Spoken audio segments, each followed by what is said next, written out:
So that's the first week of the eSENIORS 2002 league finished, our week at Barcelona. I only did one competitive race for points, and it was the Porsche Cup race.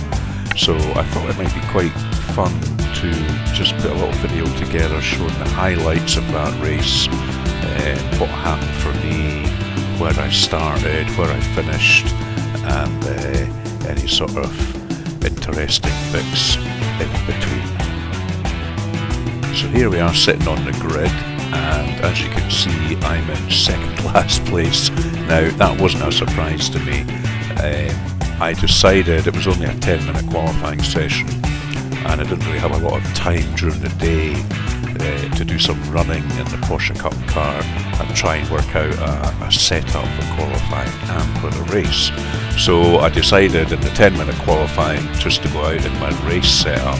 So the car was fully fueled up, and I think I only went out for about 2 or 3 laps in that 10 minutes just to set a competitive qualifying lap, which we all have to do now. There's no sitting in the pits, not going out and qualifying and deliberately starting from the back. That's against the rules now. So the race is 40 minutes long. I think that worked out at 23 laps for 40 minutes. So obviously I'm not going to show you the whole 23 laps. I'll just condense it down into a highlight reel here. So sitting at the back of the grid with my good buddy Melvin Garland alongside me. Had some good races with Melvin in the past year, and I think we're reasonably well matched. I think he's a little bit quicker than me, but over a lap I think we're reasonably well matched. Now this Porsche Cup car, it doesn't have any traction control, so it takes a certain finesse on what they call the loud pedal, the throttle. You have to make very sure that your tyres are pretty straight before you plant it coming out of a corner, and it makes for some fantastic racing. So starting from the back, not a bad idea. Just let things settle down hopefully over the first lap, and let's see how we get on.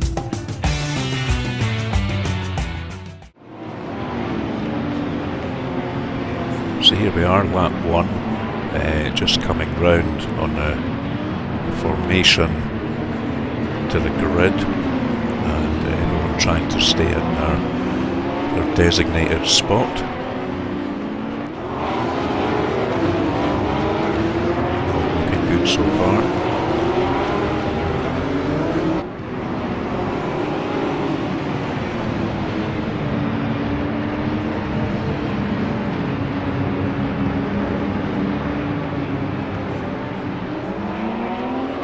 There's a green flag, lights go green, and we're off.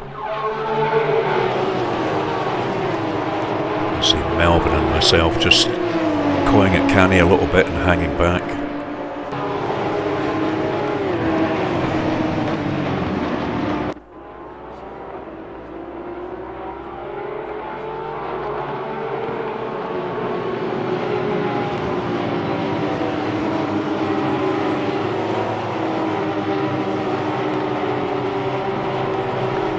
So a nice clean getaway from everybody through the first few turns without any great dramas. I think there was maybe a couple of cars at the front were trading paints a little bit, but certainly nobody came off the track.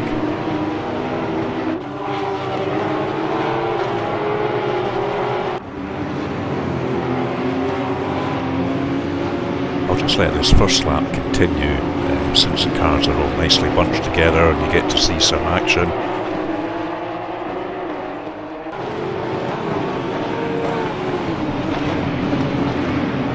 Making any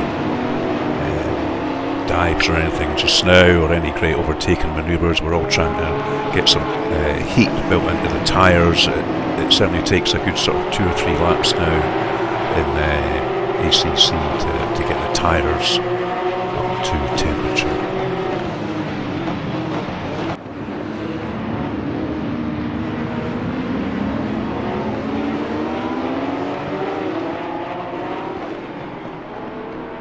Coming up to the end of lap 1 now, and Melvin's sticking right behind me here. We're starting to shape up for some possible moves.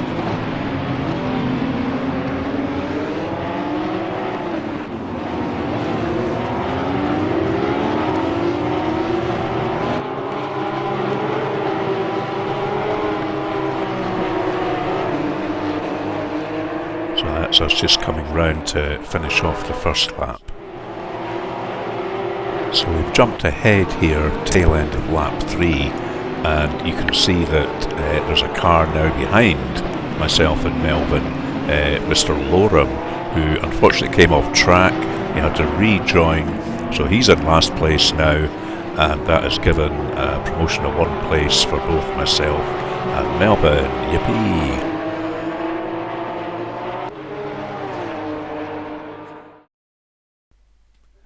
So here's a still screen grab as we start lap 4, showing the leaderboard. So you can see that I've moved up to 23rd place, got Melvin behind me in 24th, Mr. Loram behind him, and there's been another spinner, Jaime Goddard. So gaining places by other people's misfortunes, kind of the way I was hoping it would go. So we're jumping ahead again to lap 7, and this is a kind of pivotal part of the race for me. You can see that Melvin is pushing hard here. I just can't quite seem to shake him off. And here we are, crossing the start-finish line. And he's right on my tail.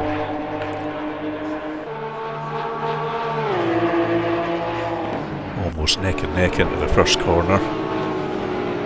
I think he was having a think about it, but you've got to be pretty sure on the brakes going into that corner. So he's sticking nicely with me though.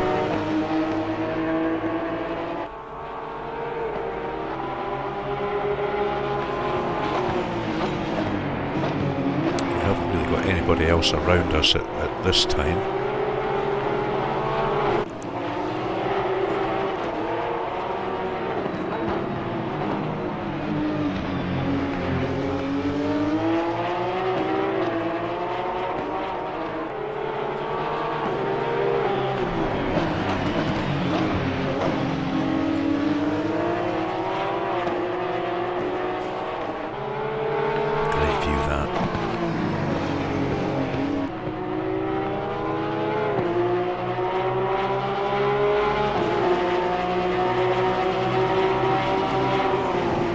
So we're coming to the end of the lap.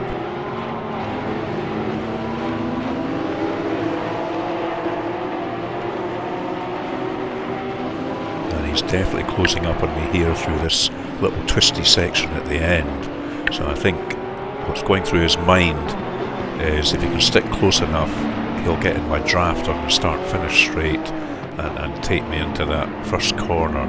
So we're coming round to the end.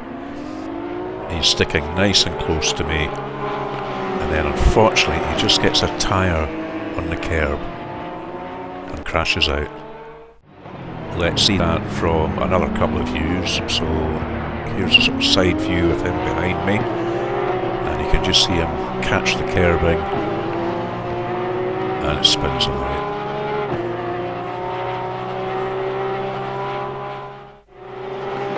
Here's another view looking from the front of Melvin's car.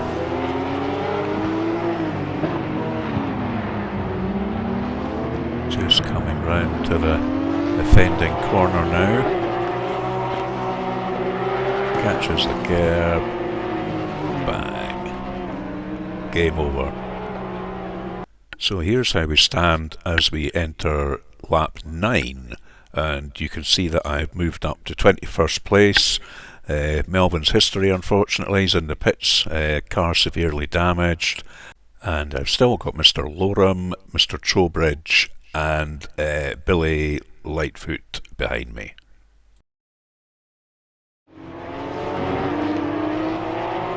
So here we are on lap 9, and I've got no pressure behind now that unfortunately Melvin's gone, and I'm gaining a little bit on Mr. Abando, with Robert Abando in front. I'll just let this lap run a little bit so you have something to watch.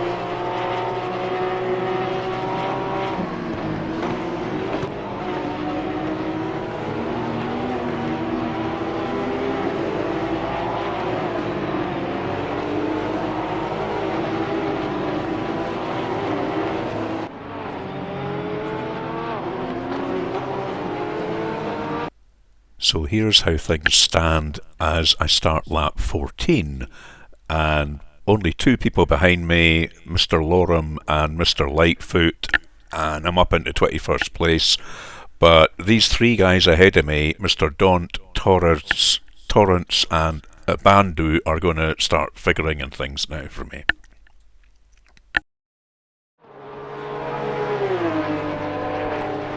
So here we are, starting lap 14, and you can see these three guys just ahead of me.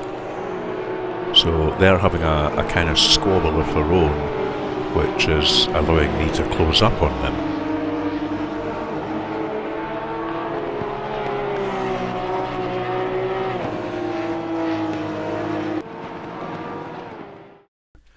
So you can see here, starting lap 16, Kev Torrance has gone off at some point, so he's now behind me and I'm up to 19th place. So Kev does manage to pass me, however, coming into this complex, he makes a mistake himself. Let's get another view of that from the rear of my car. So Kev's ahead of me, he's already gone off, and you should see him in the background here, coming back onto the track behind me. So another place gained through others' misfortune. And here's another view of it from the helicam. So gone off, I've managed to sneak past him, and he's had to rejoin behind me.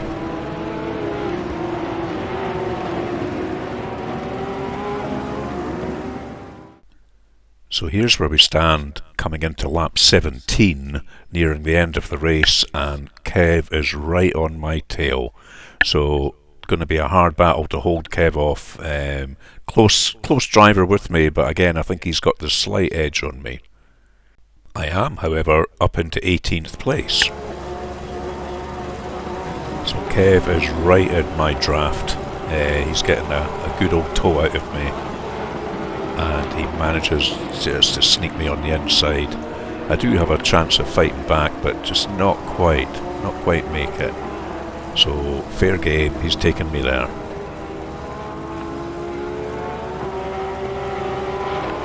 However, I'm not letting him go that easily. Just a couple of corners later, we're going side by side at it. Again, he gets a slightly better drive out of here. Oh, I did think about it there though. And then coming out of this corner, I think he goes slightly wide here. Yep. But manages to keep it under control.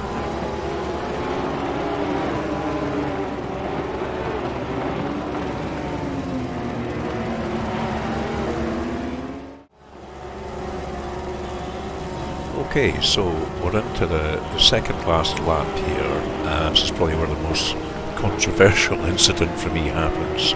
I'm kind of out in my own a wee bit here just now, but keep an eye behind me. I've got two guys there, Eric Daunt and Mr. Christopher. Now, Eric is racing me, without a doubt. Mr. Christopher is a lap down, if not two. I think it goes to two later on. So he's not really in the race with us.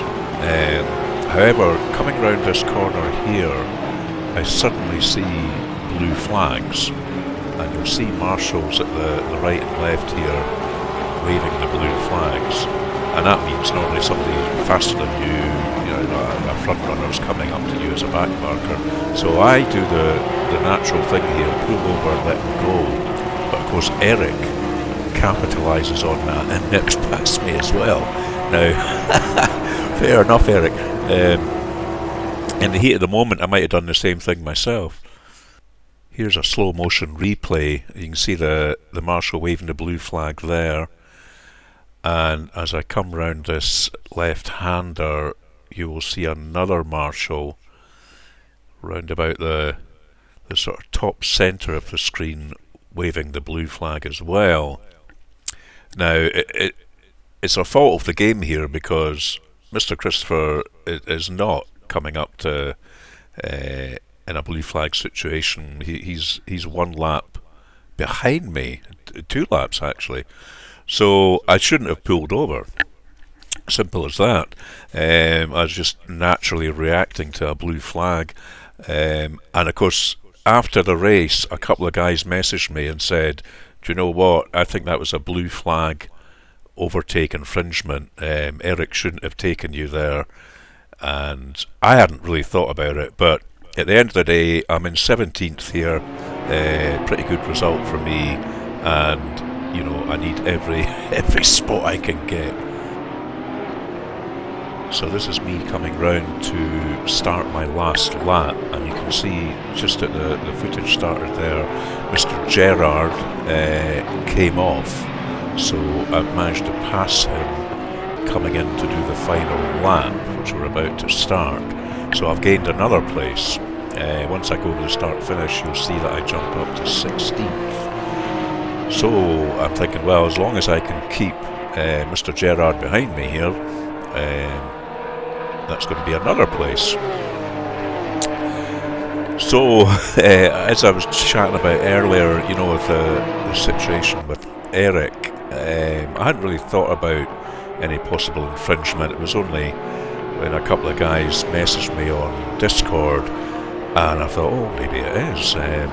So nothing personal, Eric. Really enjoy racing you, but I did put a little protest in.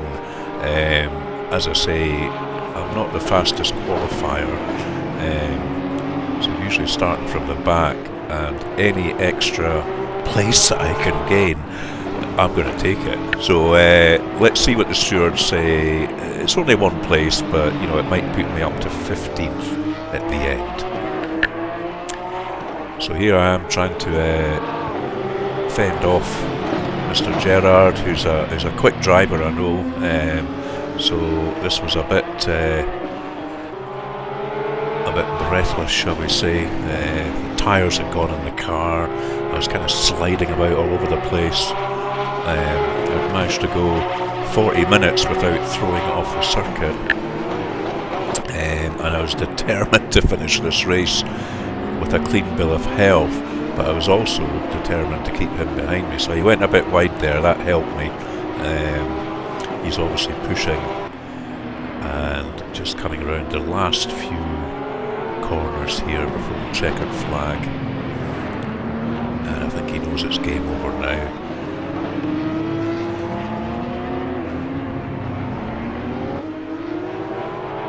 Coming round the last corner, and he does try and get into my slipstream and see if he can get me on the very end of the line, but not enough.